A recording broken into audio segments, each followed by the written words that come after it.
نماز ہے کس کی؟ عاقل، جسے ہوش ہو، عقل ہو، سمجھے، بالغ ہو، اور مسلمان، مرد اور عورت دونوں پر 5 وقت کی نماز فرض ہے۔ اگر کوئی اللہ والا حالت جذب میں چلا گیا، اس کی کیفیت بدل گئی، اسے اپنا ہوش و حواس نہیں، تو اب اس پہ شریعت کے احکام اٹھ جاتے ہیں۔ جیسا کہ آپ نے سنا ہوگا صابر پاک 12 سال گولڑ کی لکڑی پکڑے ہوئے کھڑے ہیں۔ اب کوئی یہ کہہ دے 12 سال کی فجر کی نماز کہاں گئی، ظہر کہاں گئی، عصر کہاں گئی، مغرب کہاں گئی، عشاء کہاں گئی، اور جس کی نماز چھوٹے ولی پھر کیسا؟ تو پھر میں یہ بھی پوچھوں گا 12 سال کوئی نہیں کھائے گا تو مر بھی جائے گا، ان کا صبح کا ناشتہ کھا گیا، دوپہر کا کھانا کھا گیا، شام کا کھانا کھا گیا، سمجھ رہے؟ تو میں نے ایک بتا دیا، عاقل بھی ہونا اس کے لیے۔ اگر کوئی یہ مثال دے کہ صاحب وہ آپ نے ایسے سے کہا لیکن وہ اللہ کے ولی تھے، وہ مجذوب تھے، انہوں نے نماز نہیں پڑھی لیکن وہ ولی تھے، لیکن مجذوب کا جو لفظ آ گیا یہ ذہن رکھنا، اس لیے میں نے صاف کر دیا۔ جیسے سیدنا شاہ حافظ جمال اللہ کے، ان کے بارے میں آتا ہے، شاہ درگاہ میں ولائی کے بارے میں آتا ہے، شکار کو گئے کھڑا کر دیا، کھڑے رہے وہیں پہ، تو اتنے دنوں کھڑے رہے تو ان کی نمازیں کہاں ہوئی؟ پھر نمازیں گئی تو ولی کیسے؟ تو کھڑے کیسے رہے؟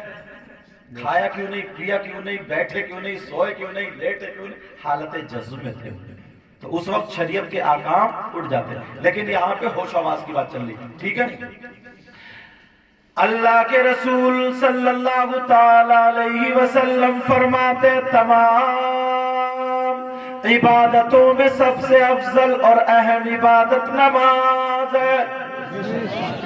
ایک موٹی بات، بڑی بات، ہم سب لوگ جنت کے لیے کام کرتے ہیں، کہتے ہیں کہ جنت ہی ہونا، جنت ملے گی، جنت ملے گی، لیکن نیت یہ رہنی چاہیے اللہ اور رسول کی رضا کے لیے کام کرنا، سمجھے؟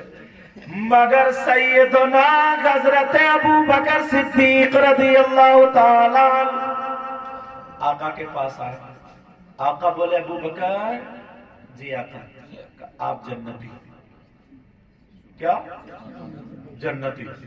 لو جنت کی بشارت۔ اور اگر نبی جس کو جنت میں لے جائیں تو کوئی مولانا روک پائے گا؟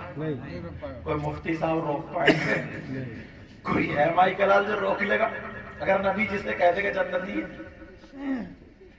نبی نے کہا عمر تم جنتی، عثمان تم جنتی، علی تم جنتی۔ عشرہ مبشرہ 10 صحابہ کو جنت کی بشارت دی، اور وقتاً فوقتاً جیسا موقع محل ہوتا گیا صحابہ صحابیات کو بھی آقا جنت کی بشارت دیتے رہے۔ مگر پوری تاریخ اٹھا کر کے دیکھ لو، کوئی بھی مولوی نہیں بتا سکتا۔ ابو بکر صدیق کو جب کہہ دیا جنتی ہیں تو اتنا موٹا تکیہ لگا کے لیٹ جانا چاہیے، اب تو ہم جنتی ہیں، اب نمازیں پڑھ کے کیا ہوا، اب تو ہم جنتی ہیں، اب تو کچھ بھی کریں نبی نے کہہ دیا تو جنتی، کچھ بھی کریں اگر نبی نے کہہ دیا تو جنتی۔ مگر تاریخ اٹھا کر کے دیکھو، سیدنا ابو بکر صدیق رضی اللہ تعالیٰ عنہ کی اس فرمان کے بعد بھی کبھی نماز نہیں چھوٹی، کسی صحابی کی نماز نہیں چھوٹی۔ کیوں نہیں چھوٹی؟ اس لیے نہیں چھوٹی، انہیں معلوم تھا، دوسری حدیث بھی سامنے تھی، وہ اپنی جان قربان کرتے تھے، صحابہ تھے، انہیں حدیث ان کے سامنے تھی، نبی کا فرمان الصلاۃ قرۃ عینی، یا پھر قرۃ عینی فی الصلاۃ، نماز میں میری آنکھوں کی ٹھنڈک ہے۔ سمجھ آگے؟ نماز میں میری آنکھوں کی ٹھنڈک ہے، یہ بھی تو تھا۔ ہاں بیٹا، لیکن ہر چیز کا نا بیٹا موقع محل ہوتا ہے۔ اچھا نہیں تم خود سمجھو نا موقع محل، ہاں تم تو سمجھدار ہو مگر ادھر کو مت گر جائیے کہیں یہ کھینچے گا نا پڑاک سے نیچے، یہ بھی ہو سکتا ہے۔